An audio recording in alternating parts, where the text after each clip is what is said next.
3 महीने पहले ही सचिन के घर बेटी का जन्म हुआ था। उनका परिवार फाइनेंशियली वीक था और वो एक झुग्गी बस्ती स्लम एरिया में रहते थे।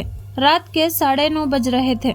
बच्ची की माँ ने उसे दूध पिलाकर सुला दिया था। सिंस गर्मी का मौसम था और लाइट चली जाती है, इसलिए सभी दरवाजा खोलकर सोने चले जाते हैं।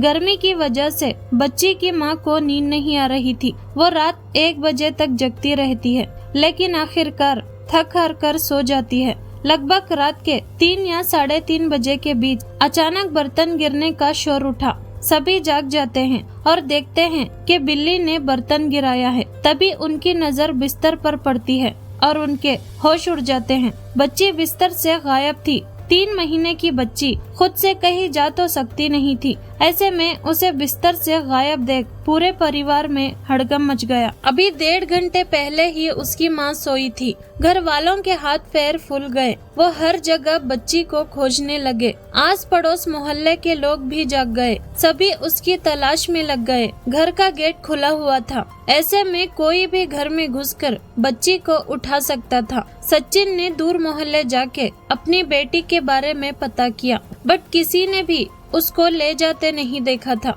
आखिर 3 महीने की बच्ची अचानक गायब कैसे हो गई थी?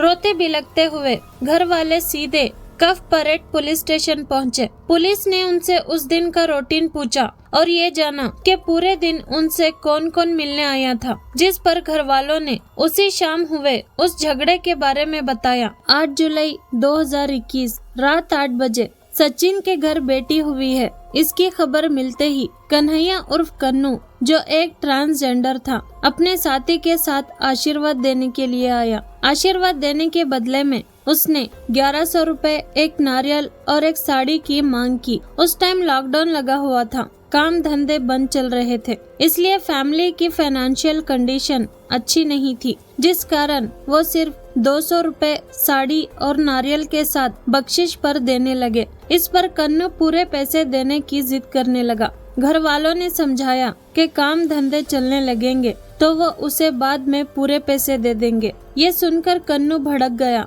और जाते जाते धमकी देकर गया कि अगले 5-6 दिन में वो कुछ ऐसा करेगा जिससे उसका नाम बड़ा हो जाएगा। पूरा एक्सीडेंट सुनते ही पुलिस ने सबसे पहले सीसीटीवी फुटेज से कन्नू का चेहरा आइडेंटिफाई किया। कन्नू का पूरा नाम कन्हैया तथा चौगले था। पुलिस उसके घर भी गई, पर वहाँ पर वो मिला नहीं। वही किसी ने कन्नू को बताया कि पुलिस उसे किसी केस के सिलसिले में ढूंढ रही है, जिस पर वो अकड़कर बोला, मैं डरता हूँ क्या? पुलिस से पहले वो खुद ही पुलिस स्टेशन पहुँच गया। एक तरफ कन्नू पुलिस स्टेशन पहुँचा, वही दूसरी तरफ पुलिस को समुद्र किनारे दलदल के पास नाली में एक बच्ची की लाश मिली। जब उसकी छानबीन की गई तो वो बच्ची सचिन की लापता हुई बेटी थी। पोस्टमार्टम करने पर निकलकर सामने आया कि उसके साथ दरिंदगी की गई है। वही पुलिस ने कन्नू से सख्ती से अपने तरीके से पूछताछ शुरू की तो उसने सच उगलना शुरू कर दिया। सिंस बच्ची की डेड बॉडी भी मिल गई थी,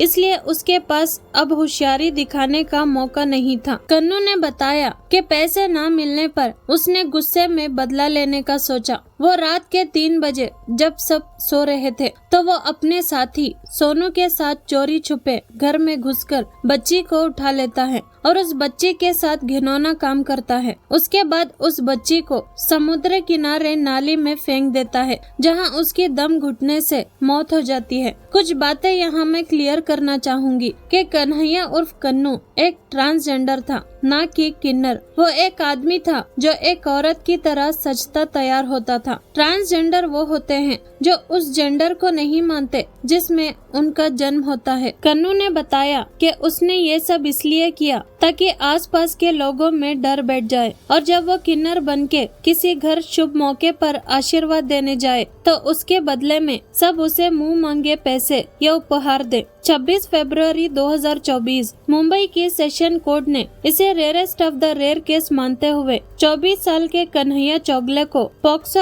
एक्ट के अंदर फांसी की सजा सुनाई। ये भारत के इतिहास का पहला मामला था जिसमें किसी ट्रांसजेंडर को फांसी की सजा सुनाई गई थी। हिंदू धर्म में किन्नर का विशेष स्थान है। उनके आशीर्वाद का बहुत महत्व माना जाता है। इसलिए कन्हैया का अपने फायदे के लिए किन्नर का रूप लेना और फिर ऐसे घिनौने अपराध करना बिल्कुल भी माफी के लायक नहीं है। तो ये था आज का केस। अपना ध्यान रखिए and please do subscribe to Hindi crime की कहानी।